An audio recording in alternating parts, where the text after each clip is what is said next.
민주당이 결국 최근 그야말로 검찰과 함께 개혁 저항 경쟁을 하고 있는 법원에 철퇴를 가했습니다.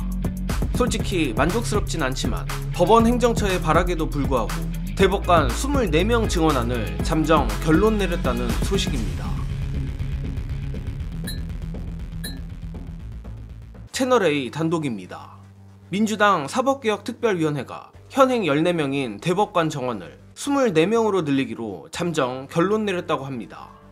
물론 이번 사개특위의 대법관 증언안은 기존 법사위 소속 의원들이 추진해 소위 의결을 거친 대법관 30명 증언안보다 6명 줄어든 규모라서 모두에서 말했듯 솔직히 아쉽지 않다고 하면 거짓말일 겁니다. 다만 그럼에도 선회를 해보자면 이번 민주당 사개특위의 대법관 증언안은 법원 행정처의 후한무치한 발악을 어느 정도 수용해준 일종의 최후 통첩안 아닐까 싶은데, 뒤에서 더 자세히 말씀드리겠지만 민주당이 이 정도까지 법원의 요구를 참작했음에도 법원이 계속 저항을 한다면 향후 민주시민들의 강력한 반발 때문에라도 특별재판부라든지 다른 형식의 추가 사법개혁이 추진될 수 있지 않을까 합니다. 관련해 구체적 보도 내용 여러분께 공유드리자면, 앞서 말한 대로 민주당 사개특위는 기존 발의된 공포 후 1년 유예기간을 둔 뒤 4년간 4명씩 대법관 수를 순차적으로 30명까지 늘리는 대법관 증언법을 사개특위 차원에서 24명으로 조정하겠다고 잠정 결론을 내렸습니다.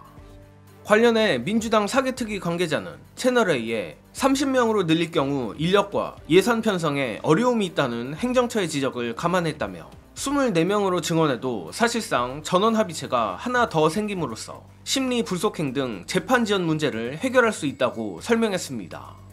그러나 민주당의 이러한 전향적 태도에도 불구하고 법원 행정처 관계자는 민주당의 24명 증언안에 대해서조차 민주당 안대로 대법관 12명씩 전원 합의체를 2개 두면 오히려 국민에게 혼선을 불러일으킬 것이라며 사개특위가 아직 전국 법원장들의 의견을 수렴하지 않은 것으로 안다. 재판제도와 관련된 일을 법원 구성원 의견을 듣지 않고 결론 내는 것은 지양해야 한다라는 여전히 정신을 못 차린 듯한 의견을 밝혔습니다. 자, 역시 법원이나 검찰이나 저 사법 카르텔은 답이 없는 것 같습니다. 법원이 민주시민 및 대다수 국민이 보기에 한참 모자란 대법관 24명 증언안에 대해서조차 저렇게 삐딱하게 나오는 걸 보니 이래도 불만 저래도 불만이면 차라리 장경태 의원의 대법관 100명 증언으로 강행했으면 하는데, 특히 이번 사법개혁 국면에서 저 법원의 반응은 그야말로 후한무치에 비열하기 짝이 없습니다. 대표적으로 법원 행정처 및 천대엽 행정처장의 활약은 아주 눈이 부십니다. 예컨대 엄연히 특허법원, 가정법원 등 이미 존재하는 특별재판부가 있음에도 유독 민주당이 추진 중인 특별재판부에 대해서는 위헌이라고 하지를 않나 그간 가만히 있다가 진짜로 민주당발 사법개혁 폭탄이 떨어지니 이제 와서 비상상황이라며 전국 판사들에게 SOS를 치는 등 근 2-3일간 벌어진 일만 해도 일일이 나열하기 힘들 정도입니다. 물론 제가 추측건데 천대엽 행정처장도 결국 지난 서부지법 폭동 때도 조용히 숨죽이고 있던 조희대의 의중을 옮기는 전서구정도 아닐까 싶지만, 결국 법원도 검찰과 마찬가지로 자신들의 이익 소에만 눈이 돌아간 집단이란 게 핵심입니다.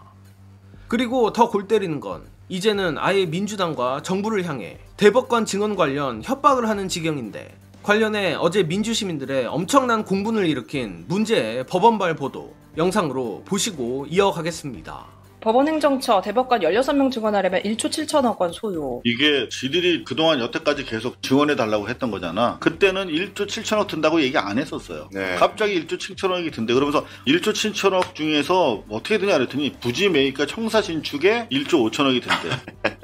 아방궁을 짓겠다는 거야. 대법관이 16명 늘어나면 그 밑에 딸린 식구가 엄청나게 붙어야 되니까 재판연구원이 이런 건 다 붙어야 되니까 이제 인력이 크게 늘어나는 거고, 16명이 아니라 수백 명이 늘어난다. 그래가지고 지방에 있는 판사들이 재판연구원으로 다 빨리 올라가면은 지방법원 몇 개, 한두 개가 문 닫을 수도 있다. 이런 얘기까지 지금 하잖아요, 기사에서. 제가 근데 변호사로서 이 얘기 꼭 하고 싶은 게, 그럼 판사를 더 뽑으면 돼요. 근데 대한민국 판사 제일 싫어하는 게 뭐냐? 판사 더 뽑는 건 추워도 안 돼. 그걸 제가 법원 출입기자 할 때 28년 전에도 판사 부족하다고 맨날 지네 모이면 난리를 치는 거야. 그래서 그럼 판사 뽑으라고 그러면 어차피 저 방 하나 주면 돼, 판사들은. 그랬더니 뭐랬는지 알아요? 아, 이거는 뭐 전문적 소양이 필요하고 뭐 그렇대. 그러니까 판사 수가 많아지고 싫은 거야. 이상호 기자가 말했지만 대법관이든 일반 판사든 그들에게 필요한 건 속된 말로 그저 방 한쪽일 뿐입니다. 아니 솔직히 그마저도 이재명 대통령 파기환송 사건을 보건대 대법관들이 기록조차 제대로 읽지 않은 게 거의 확실시되는 상황에서 감히 무슨 낯짝으로 청사를 신축하고 부지를 매입한다는지 이해가 안 갑니다. 또한 대법관 재판연구관으로 인력이 차출되면 하급법원이 없어진다고 친히 협박까지 해주시니 어쩔 수 없이 대법관 증언과 더불어 압도적인 판사 증언도 필수적으로 보입니다. 다만 저 개인적으로는 다른 것보다도 이를 모두 강행할 권한과 의무가 있는 민주당 사개특위가 걱정입니다. 냉정히 말해 사개특위의 백혜련 위원장이 그다지 개혁적인 정치인이 아니란 것도 그렇고 잠정이긴 하지만 오늘 대법관 24명 증언으로 결론을 낸 걸 보면 앞으로도 법원에 저항해 적당히 타협해주는 게 아닌지 싶은데 결국 민주시민들이 이번 검찰개혁 관련 법무부 내 중수청 설치에 대해 강렬하게 성토하여 이를 제압한 것처럼 민주당 사개특위가 어설픈 개혁안을 내놓지 않도록 강하게 압박하는 수밖에 없다고 봅니다.